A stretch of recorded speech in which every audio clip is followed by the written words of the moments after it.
Welcome back, everybody. I'm Jay. He's Maddie. This is Yankee and the Brit Sports Talk. And today we're going to do some pregame for you again in the middle of another game in London that's coming down to the wire. Yeah, I was in London yesterday. There was loads of Packers fans absolutely everywhere. It was pretty crazy. I expected there to be more Giants fans in the stadium, to be honest. I expected there to be around the same, like 50-50. What I've been seeing on the news is that Green Bay fans took over. Yeah, London. It's very Green Bay heavy. Very Green Bay heavy. And go Pack Go. I was expecting 50-50, another flag in the red zone on the Giants. Of course. Oh no, this one's on the defense. Oh, good. Yeah. So that's a automatic first down, personal foul. Wow. Yeah. So I expected it to be more 50-50 than this is, but we both expected the game to be around 50-50 and but the Packers to come out on top. And it's looking like the game is pretty 50-50. We don't know if the Packers are going to come out on top, but it is falling out the way that we said it was going to. The only way that the Giants could do this was if Saquon has a big day rushing, which Saquon's only got 68 yards rushing, but he's got over 100 yards from scrimmage. And he now has a touchdown in the Wildcat formation as well. God damn it. I don't care about being right or wrong. I care about the Packers losing. Yeah, whereas I would much prefer the Packers win. This is the only time I'll cheer the Packers on when they're going against the NFC East. But the Giants, yeah, they've got they're playing the only way that they're able to play. The only game plan that they can do is this game plan, and it's working against the Green Bay Packers. I don't think that the Green Bay Packers are that good of a defense anymore from watching them for the past couple of weeks. Okay, you know that I agree with that, but I have to add on to not just the defense. So, you know, I get shit all the time for being a Vikings fan who defends Rodgers, right? Like, bro, Rodgers is overthrowing people I've never seen him overthrow before. He's missing throws that I never see Rodgers miss. It is very odd to me. Yeah, he's missing quite. There's been a few down the field. There was that one to Romeo Doubs that was massively overthrown, and then there was one to Randall Cobb, which I thought was going to get called for PI, but good call by the officials there, because I'm sick of seeing bad throws being awarded for PI. Because if the defensive back turns around, gets his head around, that's an interception right in the middle of his chest. So a couple of bad throws from Aaron Rodgers, and hey. Daniel Jones, I still don't quite understand the hate for Daniel Jones. I'm not going to lie. Like, he's a gutsy guy. He's clearly a leader. He is easily in the top 32 best quarterbacks in this league. You wouldn't be talking that way if he was your quarterback. Yeah, but people talk about him like he's a bum who doesn't belong in the NFL. He's one of those guys where if he's your guy, you are looking around for other people, but you're not too upset at the same time, whereas Giants fans accept everything. I would take Teddy Bridgewater and Cooper Rush before I would take Daniel Jones. Yeah, I don't know about that. I might take fucking Justin Fields over Daniel Jones. Yeah, I'm not that quite high on Daniel Jones, but I'd take Daniel Jones. Daniel Jones isn't going to be the reason that I lose a game. Carson Wentz is happily going to lose you games. How many turnovers did Daniel Jones have last year? Last season. But last season. Anyway, let's just start this off right away. This is the game I know that people went back and forth on. I even know somebody in the comments put a bet on this game. Lions versus Patriots. And I know somebody whose comments up on the screen who took the Lions over the Patriots. I was surprised by the betting line on this one. On the money line, too. They just took the money line. Yeah, that's good. Well done. I like it. I was surprised by what was it for the Patriots of 4.5 favorites or something like that. Like the Lions are a 4.5 dog. That seems but my thing is like everybody keeps going. Oh, they should be the point spread should move because they're starting a rookie quarterback. And I'm like, I don't think it should, because the quarterback isn't the reason the Patriots have won any games this year. Like, the quarterback play has been awful no matter who the quarterback is. Not being Mac Jones' fault, because I think they're all getting used to a defensive guy calling plays and that kind of shit. But I'm just saying, I don't think the line should have moved because of rookie quarterback coming in. And then there's a crazy stat out there that the Lions let rookie quarterbacks get the over on points and yards every time they play them. Yeah, which is when you sent me that yesterday, I was like, that is a crazy stat. The thing about this Lions, actually, no. Their defense is so bad, but it shouldn't be. You know what I mean? Like, normally the Lions' defense and offense are awful, and you can see why, and it totally makes sense. But this one, like, it shouldn't be this way. It just, for some reason, it's been this way the entire time they've been playing, which is, I think it's more strange to me. I feel like they'd be able to, I feel like they're able to actually play defense. They've just been, I don't understand why. And they're not showing me any other reason why I should think that. But they do have elite level play. Their defensive line should be playing better than this. And they should just, I say, just blitz Bailey Zappi, try and take away the run game and just see what happens.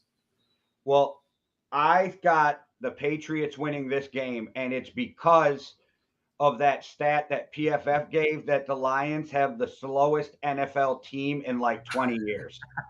I love PFF stats. Like, PFF stats are my favorite thing to look for. Like, I spend a lot of time on trains at the moment, and that PFF podcast is just like what I listen to. I love what they've got.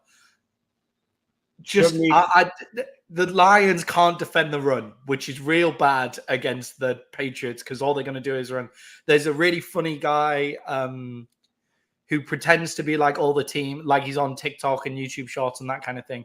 And he like I'll send you a link to him. You'll find him quite funny. But he pretends to be the teams and stuff. And a sketch that he did was him being Mac Jones, talking Bailey Zappi through the passing plays, and then Bill Belichick walks in and just goes, Mac, what the fuck are you doing? We all know if Zappi's playing, we're not throwing the ball. All he needs to do is know how to run it off to either of the running backs. He's not passing. It's just like, I feel like that might be the order of the day. I'm going to take the Lions in this one. I think their explosive offense might be enough. And the Patriots just don't look like moving the ball on anybody. This would be a good time for the Lions to be able to get to grips with some defense. All right, Suge, you're more than welcome. I know you hate the fucking camera, so you would actually have to just send them over and we'd have to do it for you.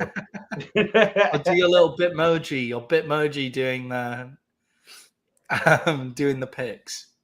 All right, on to the Chargers Browns. This is a game where I know everybody's on the Chargers, and I'm on the Browns for this one. I think defense wins this one, and I still think they're hurting too much. And I think the Chargers are just in a bad spot for injuries. And I think the Browns are a little bit better than everybody gives them credit for. And they're at home, which I think means something in the NFL. Yeah, definitely. The Chargers have been beaten up. A team that you don't want to go against. A team that you don't want to go against when you've been beaten up is the Browns with Myles Garrett. One good thing for them is Rashawn Slater being out looked really, really bad for them. It looked awful. But whoever their backup left tackle is, he's a rookie this year. He's going to be playing right tackle for them when Rashawn Slater comes back. He's had a great start to the season. He looks great.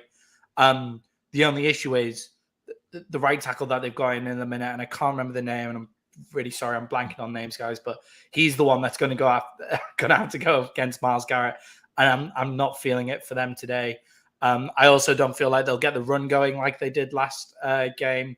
I can see the Browns just controlling the clock. They both average under 2 yards per carry before contact, but the Chargers then average 3 yards a carry, and Nick Chubb averages 5 yards a carry, but they're both receiving it under. So it's something like the Browns average 1.3 yards a carry before contact, but then Nick Chubb is averaging 5 yards a carry after contact, which is wild. That's a wild stat. But the Browns are just going to control the clock. Jacoby Brissett don't throw interceptions, and they should win this game. The Chargers are still a good team. They're just injured. I just a little shocked. I thought you were going with the Chargers on that one. No, they're too injured, too banged up. So on to the Texans Jags. Everything in my heart tells me the Jags are going to win this, or everything in my head tells me the Jags win this game. Everything in my heart tells me to go with the Texans. I'm going to be dumb. I'm going with my heart. I'm taking the Texans on the back of Pierce. Yeah, I mean, going on the back of Pierce on this one would make sense, apart from the fact that the Texans can't buy a win. So it would be great if the Texans could buy any win whatsoever. However, the Texans do have a hold over the Jags. They've got something ridiculous, like a 5-season-long winning streak against the Jags. But I feel like the Jags are better than their 2-2 record. They've got way more talent on the field. I don't kind of believe in this spell and that kind of thing. I don't believe in that. Especially when there's a new coach, new team, new quarterback. I'm going for the Jags in this one. Trevor Lawrence is QB 12 when it's not raining. In PFF scoring, Trevor Lawrence is QB 12 when it's not raining. When it is raining, he's QB 26. When you include the rain game last week. Okay. Yeah, I like Lovie Smith's defense too, to be able to confuse Trevor Lawrence and but like I said, my head is telling me the Jags, my heart is telling me the Texans, and so I went with the Texans. Yeah. I like what they're doing. We've talked about how they're a tough team and they're up and coming. They have talent. They're not there yet. They're superstars away from where they want to be in another year or two. But I like their trajectory. But we'll see. I think this is one of the games that's probably going to get the least amount of watches too. Yeah, I wonder if they'd decided to play, if they knew they would be winless through up until week 5, whether they would have gone for it against the Colts rather than taking the draw. I wonder if they knew they were going to be winless by week 5, whether they would have changed their call. Yeah, and who knows? Maybe they're just maybe the ownership, because it's never the coaches and the players, are praying that they get that first overall pick. They're like 4 plays away from being like 2-2, like the rest of the league. So, Falcons, Buccaneers. I know the Falcons have been playing pretty well. I know that they've been a couple bad coaching calls away from another win. Yeah, but I still have to think Tom Brady and the Bucs rebound and come back and win this game pretty easily.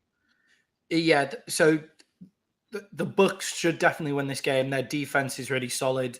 The Atlanta Falcons offense is sneakily good, but not good enough to take over this. And isn't Cordell Patterson out?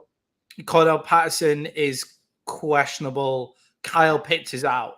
Okay. I know Kyle Pitts hasn't been doing any receiving or anything. That's good for me in fantasy because it means the entire thing is going to go through Drake London. My entire thing, I'm still we've got 40 minutes before the fantasy window closes, and I'm sat here just like, do I change Gabe Davis for Drake London? Do I keep Drake London in the flex? And I think Kyle Pitts being out means I'm going to keep Drake London in. Because Gabe Davis doesn't have an easy assignment either, whoever the Bills are playing. He'll be against Fitzpatrick against the Steelers. So I'm interested to see what happens there. But I'm taking the Bucs in this one. They'll make use of that Falcons offense, and they'll outcoach them on the pitch as well. And they've got the defense to cope with the Falcons' weapons.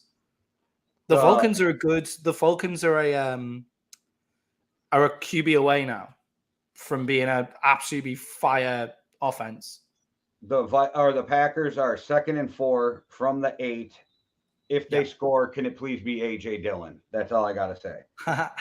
Just as long as it's not Alan Lazard.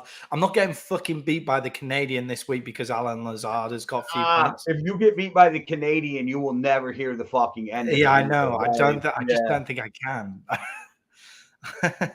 If you're the Packers here and you score the touchdown, do you go for the 2 points or do you take it to overtime?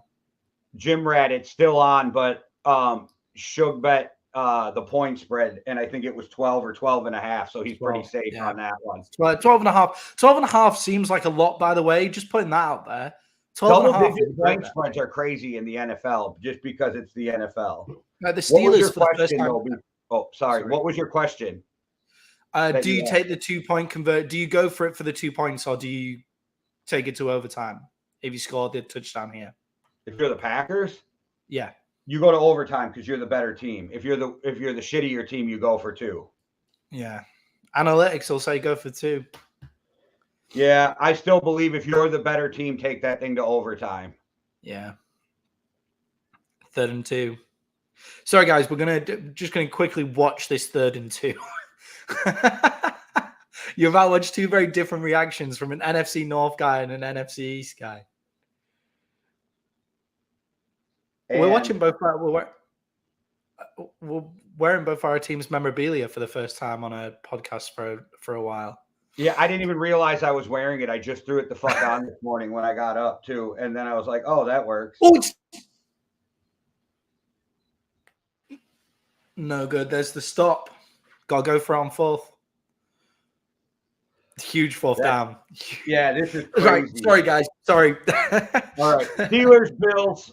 I'm going with the Bills. I don't think anything else needs to be said, but if you want to elaborate, feel free. Yeah. So this is a 14-point spread, by the way. Just putting that out there. The Steelers are a 14 dog for the first time in NFL history,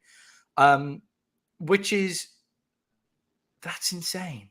But like that's worth a bet, I think. The Bills' offense hasn't looked the best. Right, let's see what happens here. I'm not. Oh, I think we've just got a hit. I'm a little bit behind. I'm on British Wi-Fi. Well, I'm behind now because I'm on my phone now. Yeah. Game Giants. Holy shit! Wow. I'm like a second behind you. I was ahead of you, and now I'm a second behind you because I switched from my TV to my phone. Wow. Oh, shit. Oh, I hate Giants fans as well. They're just like... I do. I have to hold back sometimes when Suge and I are texting because I'll want to say something, and I'm always ahead of him, so I have to wait. Yeah, I know. Right, Suge, how fucking annoying is that? Like, in the big group chat we have for fantasy football as well, I have to turn my phone off. When told me he was behind, I wait until the next play goes to talk about the last play. Jay knows just to not message me when when games are on because I'll just like I'm like 2 minutes behind a lot of the time. So I just have to stream everything. Anyway, let's get back to it. So the Steelers so the Steelers are a 14-point dog in this one. I obviously think the Bills are going to win this game. I don't know whether it's going to be easy as 14 points. Like that's a wild spread for the Steelers, right? That's a crazy spread. First time in NFL history. Kenny Pickett looked good last week. Kenny Pickett must be the first. What is he? He's the first QB to start his career with 2 rushing touchdowns. Interesting. He's also one of the first QBs I can ever think of to throw 3 interceptions, of which none of them were his fault. So I think that Kenny Pickett is a good QB. I think he's the Steelers through and through. Like, I think he really suits the Steelers. That being said, he's not Josh Allen. This Bills offense has to get it going eventually. Again, after we saw what they were doing at the start of the season, these past 2 games haven't been great for them.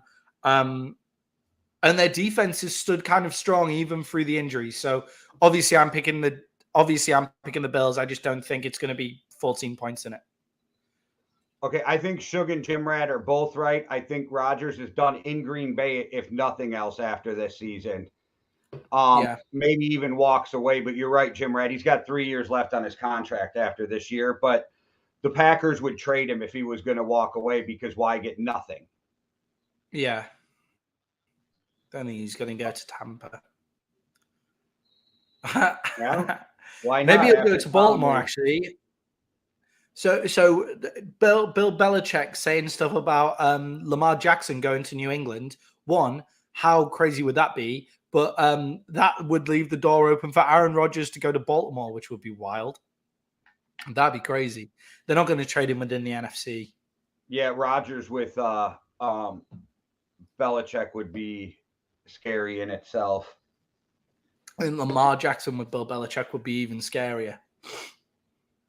It'll never happen unless he wants to wait 3 years, because there's no way Baltimore trades him to Belichick. Especially in the AFC. Yeah, especially in the AFC. Right. Moving on to the next game. I agree with you, though. I feel like this is an easy win for the Bills, just maybe not by 14. Dolphins, Jets. Again, this is another game where I don't know if I have to talk a ton. The Jets are having – I mean, they're the Jets. They're rebuilding. They're doing what they're supposed to. They're not that great. And the Dolphins have been looking really good. And I don't care if people are like Teddy Bridgewater's the quarterback. He's one of the best backup quarterbacks in the league and could start for some other teams in the league. Yeah, I mean, I don't know whether he is the opposite in terms of culture. I feel like he's run heavy. And I think he's actually a really professional playbook guy. I just think the media have made him look a different way. But I don't think that's what they're saying. I think they're saying nobody wants to play for Bill Belichick because it's a shit place to play, and Tom Brady took a seat there for everybody else. Maybe. Yeah. So with Teddy Bridgewater in there, I don't feel like they lose a lot from Tua. I do think that Tua is a better quarterback right now than Teddy Bridgewater. I think that Tua has the hot hand, but I don't think that they lose a lot from having Teddy in there, especially with the way that their offense is set up. I feel like they'll play the Dolphins will have enough explosive weapons to, even if the Jets do play really well, the Dolphins can just go off. The Dolphins defense, I still think, is sneaky good. They've came across a few, like they've came across the Bills and the Ravens in the past 2 weeks, like two of the better offenses in the league. I can see the Dolphins laying this down, even if the Jets play really, really well. So Dolphins for me. I agree. And since we're halfway through the games, I'm going to let you guys all have a quick word from our boy Freezes at Overtime Hustling. What's good? It's your homie, Freezes Christ. Y'all know the deal. Make sure y'all head on over to overtimehustling.com where you can catch all the latest merch, all the newest mags, all the media, everything, know what I mean? And you can also find me on Winging It with the homies Keith G, King Dale, and Payne Gusto. And you can catch me on Turf Tales with the homie SK. And if you got nothing to do on Sundays, even if you do got something to do, make sure you tap in the Overtime Reactions hosted by the homie Cuzzo. And I cannot forget the homie Jay over there at the Yankee and the Brit channel. So make sure y'all go over there and check them out. And hey, check me out, your boy Freezes, on that Real Talk with Jay. It was a hell of an interview, yo. Gotta do it again. I keep saying it because I mean it. We gotta do it again. I had a great motherfucking time. But anyway, you know who it is. Freezes H, OTH, Yankee and the Brit, Winging It, Turf Tales, Overtime Reactions, Chronicles Podcast. You know the drill, Cush's Corner. It's a motherfucking movement. So move with it. Or move out the motherfucking way. Simple and plain. Overtime hustling, we hustling overtime.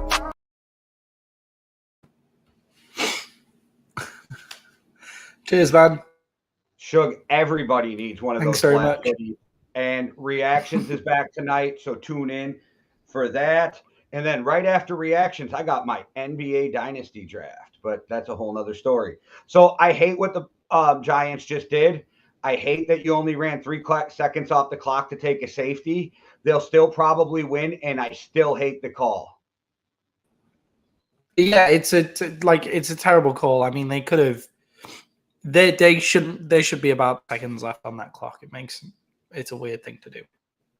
But anyway, they're still going to Jim Rat, that's a playoff of people saying the other way with Jesus H. And so Freezes H Christ. But yeah. All right, I got so caught up in the Packer game, I lost where we were for a second. Okay, it's the Bears versus the Vikings. This game scares me only because we just went to fucking London last week. I'm afraid of a hangover. I'm afraid that they got too excited over a win over a team that they should have got.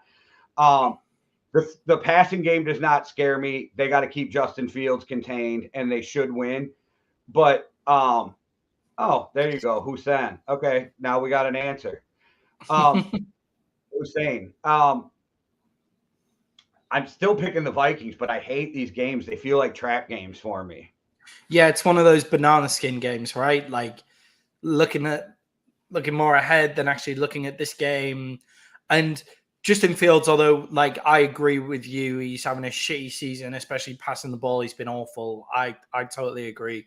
I think it's more to do with, I think it's definitely something to do with scheme, but at some point, Justin Fields has to take ownership because he is missing open players. I watched some of the coaches' film on him this week, and I'm just like, oh shit, you are actually missing open players by holding on to the ball too long and not throwing it. So yes, definitely. I'm just leaving that there the whole show now.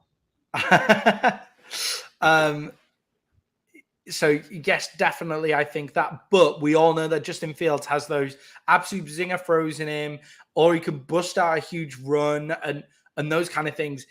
He's good enough and has that explosive play stuff to make this a banana skin game for you guys. Like, you're the better team. You should win, hands down. It shouldn't be that difficult.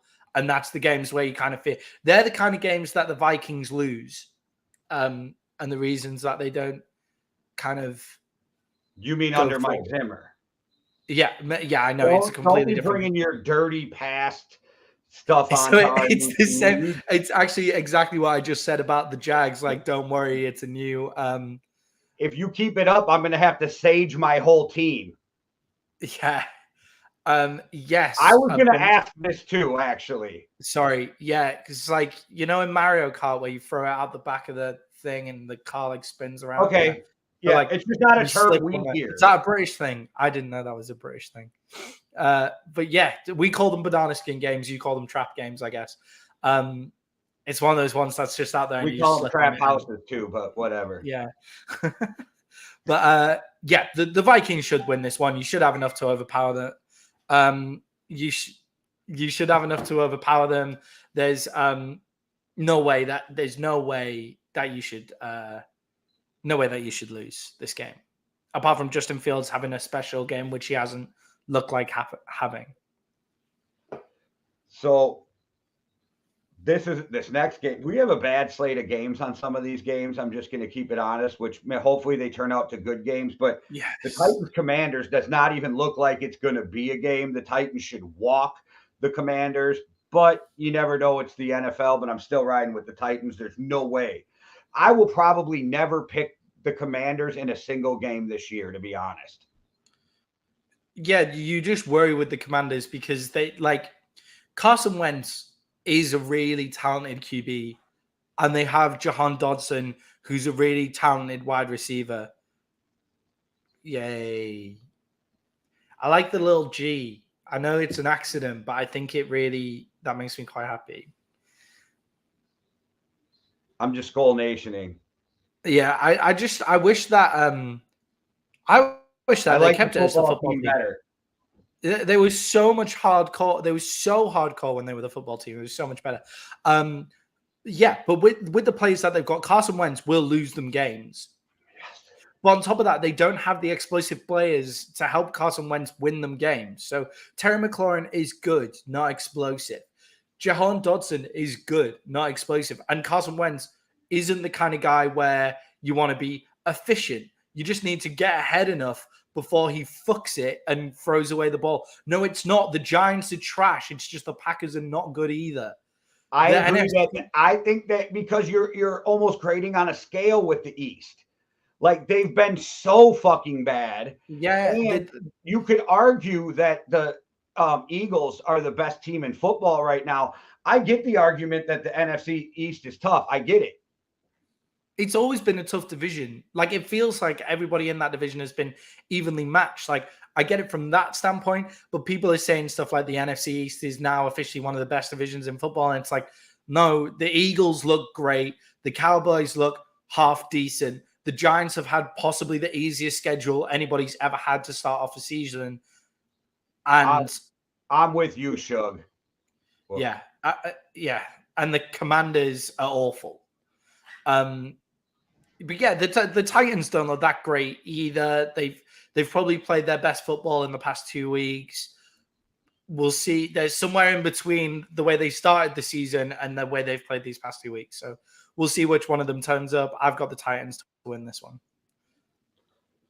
Seahawks Saints, this is probably one of those games. Like, so talent-wise, I think, okay, the Saints should win this game.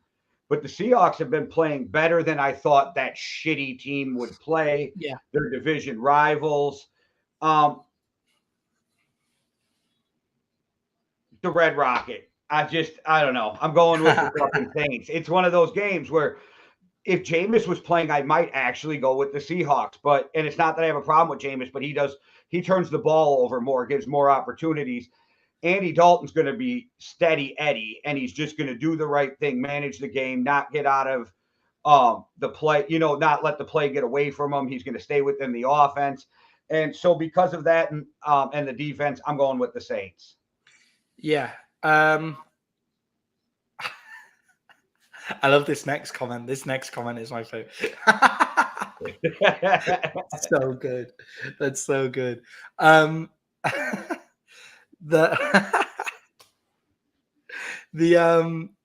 See, guys, when you watch, we give you real place in the show if you comment as well. So if you're watching, thank you. Share it out so all your friends can get involved in the comments as well. Yeah, I've totally forgot where we are. That just made Seahawks me Saints. Cool. So that really got me, Jim Rat. That's really got me. The Seahawks, in terms of talent, when you actually look at them, the Seahawks are a more talented team than we all gave them credit for. I think we've all just been caught off guard by the way it looked like they were trying to lose by getting rid of Russell Wilson. DK Metcalf and Tyler Lockett might actually be one of the best complementary wide receiver teams in the league. Like, they do totally different things, which is great. They're not. I'm not saying they're the best, but they complement each other among the best. That is not what my face is for. I just remembered that this motherfucker rode a cart to the locker room thinking he was injured because he had to shit. It sounded like he was going to shit though. Like, not like when you're at that point where you can't run, like, because then he needed that cart. I would do the same if that was me. I'm with L World. I hate these early games. No. They're great. Football all day, man. But what That's we get, the guy who gets to start watching in the fucking afternoon. Yeah, it's been quality. It's been so good. I watched the F1 and then the football. Oh, so good. For me, I think the unsung hero of this Seahawks actually playing quite well are their two tackles. Their two young tackles aren't getting enough. Who is it? Charles Cross is on one side. They're both rookies, right? So two rookie tackles who look like they could be in this league for a long time. That's a great thing to build your offense on, especially when you have two solid wide receivers as well.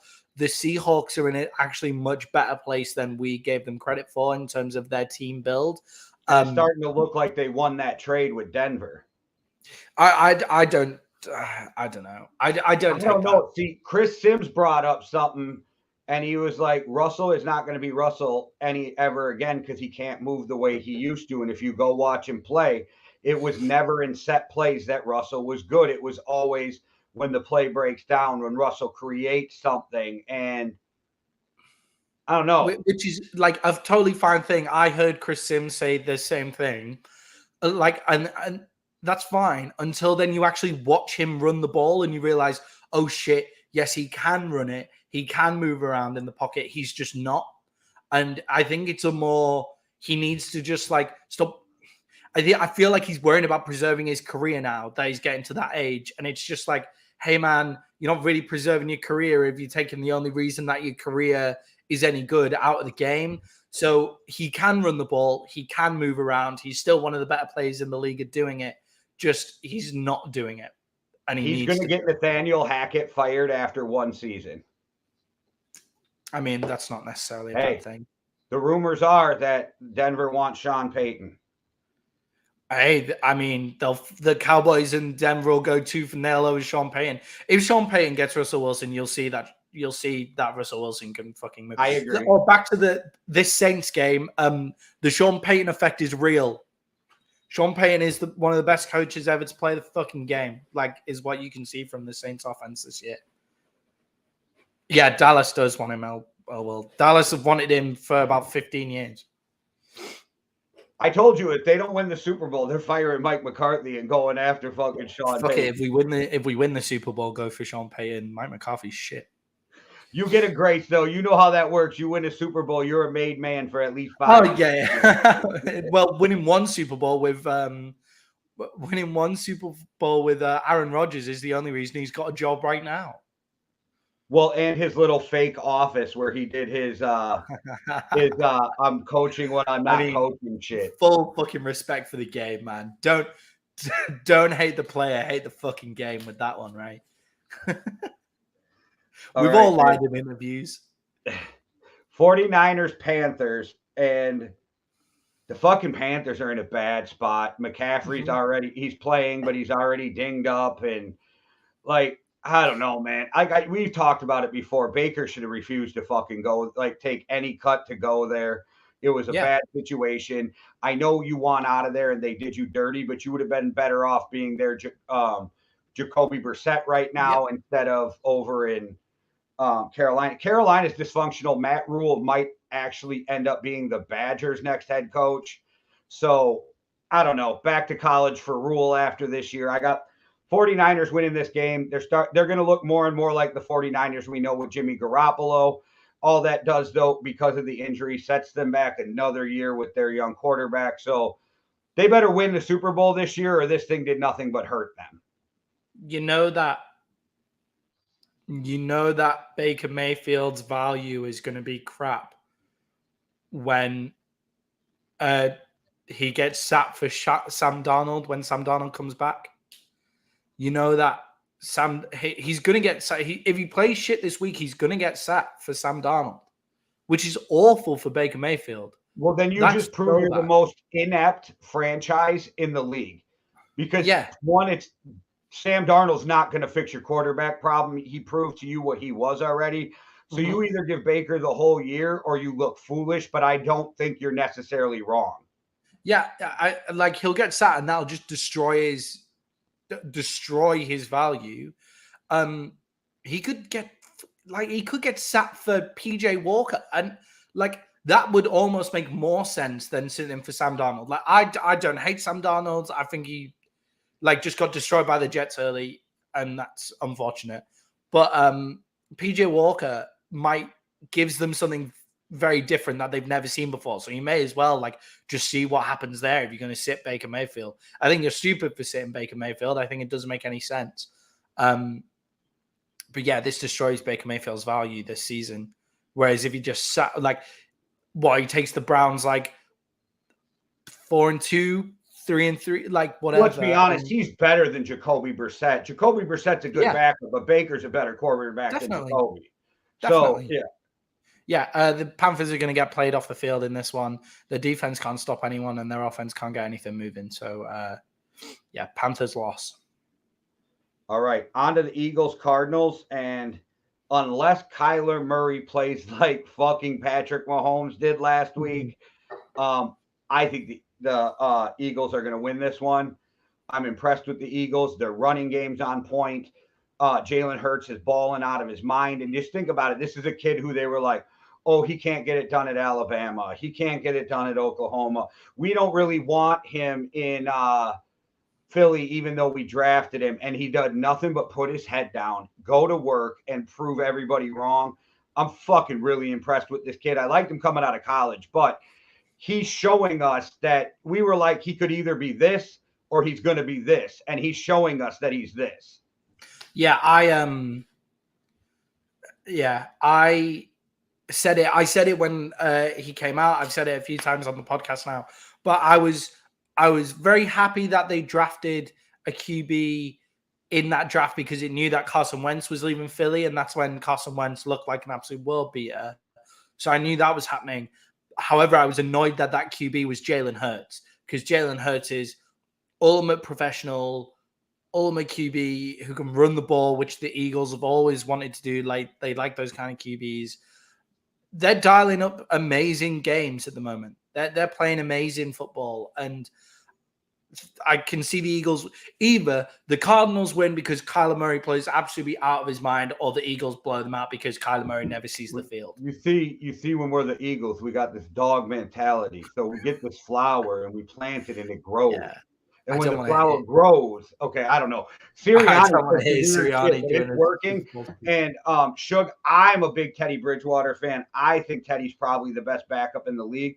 But Jacoby's got a better, stronger arm. So I guess it depends what you're looking for. Teddy Bridgewater is the best backup in the league, mainly because of how professional he is as well. Like, he's got no ego. So Teddy Bridgewater is sitting behind somebody you're not worried about. Like, definitely. So Maddie, on to a game that I cannot wait to watch. I think it's actually the game of the week for TV. The Cowboys Rams. I know everybody is like, the Rams should win this game, backup quarterback, blah, blah, blah. I shit on the Cowboys every chance I get because of you, but I got the Cowboys winning this game. I got the Cowboys winning this game by less than 7, but I have them winning this game. So what are the Cowboys? The Cowboys are a 4-point dog in this one, right? Which is insane. So we dial up the blitz more than anybody. Not more than anybody, but I think we have like a 20% blitz rate or something. And they say, oh, never blitz Matthew Stafford. Never blitz Matthew Stafford. Don't blitz him. Don't blitz him. And it's like, fine. Like, I get that. Only don't blitz him when his offensive line can actually stop people for more than a second. Like, this is a totally different offensive line to he's ever had to play behind. This offensive line is horrible. And they can double Micah Parsons, that's fine, and Lawrence will eat on the other side. They can double Lawrence and they can get beaten by Micah Parsons. And our defensive tackle situation looks strong. Like, we have a good pass rush all across that line. So I don't know what they're going to do with their offensive line to stop people from getting to Matthew Stafford. When you get to Matthew Stafford, he throws interceptions to people like Trayvon Diggs, who's an interception monster. However, Cooper Rush runs routes that Trayvon Diggs is just going to shit himself on. So it depends. It all depends how quickly our guys can get to Matthew Stafford as to whether Trayvon Diggs looks like a fucking world-class cornerback or whether he looks like an amateur. That's where we're going to be with Trayvon Diggs this week. And that was just a slip. He meant Cooper Kupp. Yeah, I meant Cooper Kupp. But that's all right. I just wanted to make sure everybody knew what you were saying. Yeah, I'm sure both people picked it up, but since they're both playing in the same game, I thought was I saying Cooper Rush? Imagine Cooper Rush. You only said it once. You said Cooper Rush runs great routes. That's what you said. But I knew what you meant. Cooper Rush would look even less athletic at wide receiver than he does at QB. That would be insane. Yeah. On the other side of the coin, the other side of the ball, sorry, our weakness is at left guard, and Jason Peters isn't playing this week. And the rest of our offensive lines look great apart from center and left guard. And Aaron Donald is just going to line up there and just bull rush the entire game, and we'll see what happens. So run to the right is all I can say to the Cowboys, run to the right. That's all you need to do all game long. I think it's ridiculous when you look at the stats for the Rams defensive line. So I think it's something like Aaron Donald has, I think it's something like 60 to 70% of the snaps, and he gets of the sacks and the pressures, and he has been double teamed more than anybody in their defense. Triple teamed 30% of the time. It's like 28 point something. So 30% of the time he gets triple teamed. He's triple teamed 30% of the time, and he's still the only person on that defensive line who can get pressures and sacks. So just run it. Look at where Aaron Donald is and just run it the other way. Like, that's all we need to do all game. I'm going to say this again, and I'm going to say it again, and I'm going to say it again. Thank you very, very much. Right. Thank you very, very much, Cooper Rush, for everything you've done since you've come in for Dak Prescott. Your stat lines are still awful. Like, they're still Why not would great. you talk about your new franchise quarterback that way? It's ridiculous. And you're only saying that to piss me off, and it's working, right? But thank you very, very much for everything you've come in and done, Cooper Rush. But we'd all be more confident if Dak Prescott was in the game. I don't understand these Cowboys fans who are just trashing Dak Prescott. It's ridiculous. Get behind your actual QB. I'm taking Dallas in this game, and I'm taking Matt Stafford to throw a ridiculous amount of interceptions. Hey, every time I say something good about the Cowboys to Suge, I always finish it with, but don't tell Maddie. Yeah, it's fine. It's okay. I know you think our defense is real, and I know you think our offensive line is half decent. But apart from that, hey, I just think you think the rest of the franchise is awesome. Fucking Hitman must think I'm a jackass. He tried to get Lamar from me for like Tony Pollard and 3 garbage players. Like, yeah, what the fuck was when Canadian putting about getting Saquon Barkley as well? Like, what is going on? Like, I will say there has been more trades in this league than any other league I've ever been in. Yeah. Have you looked at where all of the Canadians trade players are? Most of the players that the Canadian is traded for, because he's the guy doing most of the trades. They're all on his bench. Yeah, and Canadian did this weird trade where he did a roundabout and ended up getting Rashad Penny back. I'm not sure how the Canadian even worked that whole circle back to Rashad Penny. It's an incredible. The way he trades is incredible. Like, it's really cool to see. He's going to have fun up until week 8 when you can't trade anymore, or week 9. Yeah. I say everybody just stop trading with the Canadian now.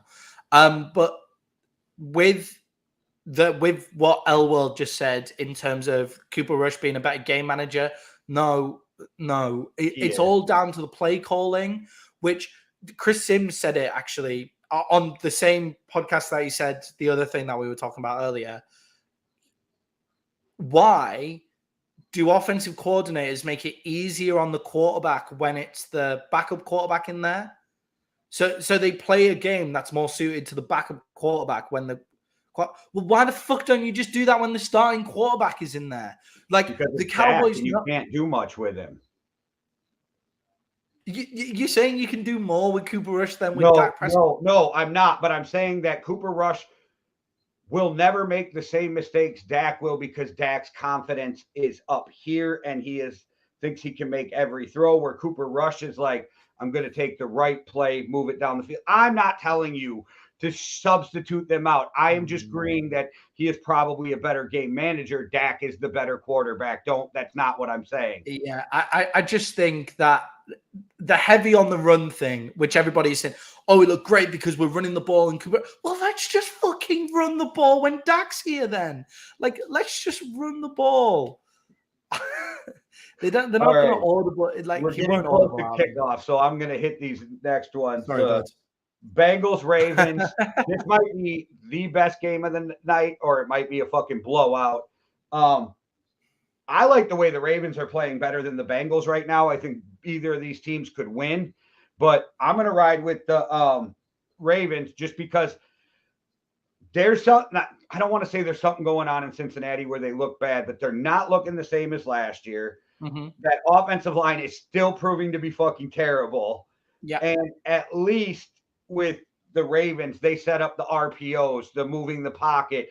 You're never going to let Lamar be stationary to just get fucking killed, where I think Joe Burrow might fucking die one day if they don't figure out how to protect him. The answer to this game lies in whether the Ravens, the defensive coordinator, is just going to blitz the entire time. Is he gonna blitz this entire game? Because if he blitzes, then I don't think the Ravens have got enough on the back end to stop the Cincinnati Bengals playing those deep plays. Or is he gonna get his pride out of the way, play cover 2, and just let them get the pressure that they know they can get on this offensive line? I'm going to take the Bengals in this one because I think the Ravens are just going to go blitz heavy like they did last year, and the Bengals scored about, over 80 points against them last year. I'm predicting the Bengals to have a big game. Just deep threat. To answer Shook's question, I do think this year Zeke is a better number 1. I think last year something was going on with Zeke and Pollard played better, but Pollard could start on a ton of teams in this league, just like Alexander Madsen. If him and Pollard were on the open market, they would start for 15 teams easily. Yeah, they with Zeke's a better every down back, but Pollard just makes those huge plays, which they're a great tandem for each other. They make a lot of sense. All right, so we're going to move on to the last game, and I'm going to set the tone for this last game here in a second once I figure out what the hell I'm doing. All right, so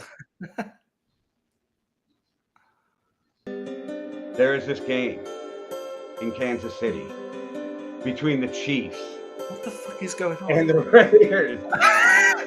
And I am letting you know right now for the game of the week that you should take Derek Carr, Devontae Adams for the upset pick of the week. What is this? It was cinematic music, so I threw it on in the background to try to make myself some more cinematic. You can't just spring new background music on me whenever you want. I'm going to set up some surprise, crazy fucking background music for next week. What was that? That was incredible.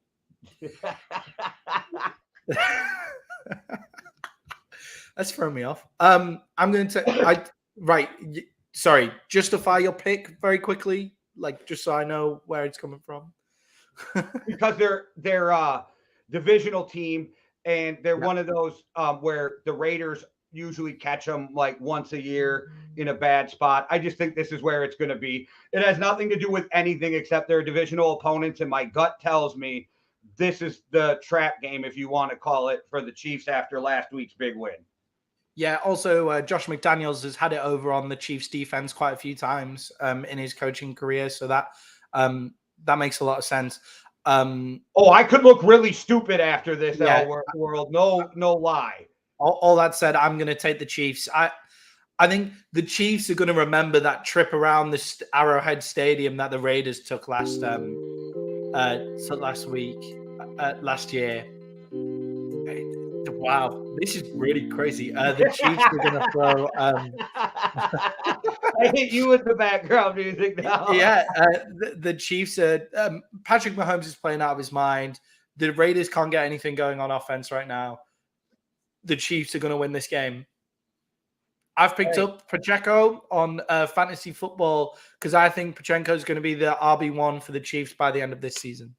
So, Hitman, if you're watching, Josh Jacobs for OBJ, call me. All right. Brave call. Did KT put in, by the way, everyone, when we talk about fantasy football league stuff, that we have some right characters in our fantasy football league this year. So a lot of Street Beefs West Coast guys, and if you watch Street Beefs West Coast, they have personality for days. Yeah. So they will talk shit about anything. So this shit is a lot of fun. There's a lot of shit talk in our chat. If you want to get involved next year, then please do. It's unbelievable. It makes it even more fun when we're talking about ridiculous shit to get players. But back by Thanksgiving, but I picked him up because everybody wants him, so I'll get something for him since I'm deep at receiver. Yeah, I mean, Aaron Rodgers wants him. That's well. This is the teams that they're saying are in the OBJ race from OBJ's teams or his agents: the Bucks, the Chiefs, the Rams, the Packers, the Vikings. And I know everybody's going to go, the Vikings. It's because Kevin O'Connell was his offensive coordinator, and he will not have to learn a new system. But I think OBJ is going to wait to see the records of like a week before he decides to sign, see who's playing the best, and then boom, there we'll see OBJ. But yeah, so Doug's in next year. It's a blast. It's a really good one, and KT is chatting shit because he dropped Turpin and picked up Cooper Rush and said, "You're sleeping." What I don't know who the fuck, like, Cooper Rush is not a good fantasy football pick. No. So. Zach Wilson is out there though. Putting that out there. We did it, guys. We got through it before kickoff. You're all going to be able to shut this off. Go watch kickoff of your game.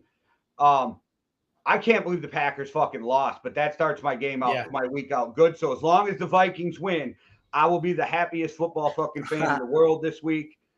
And I got you guys beating the Rams, so hopefully that works out for you too.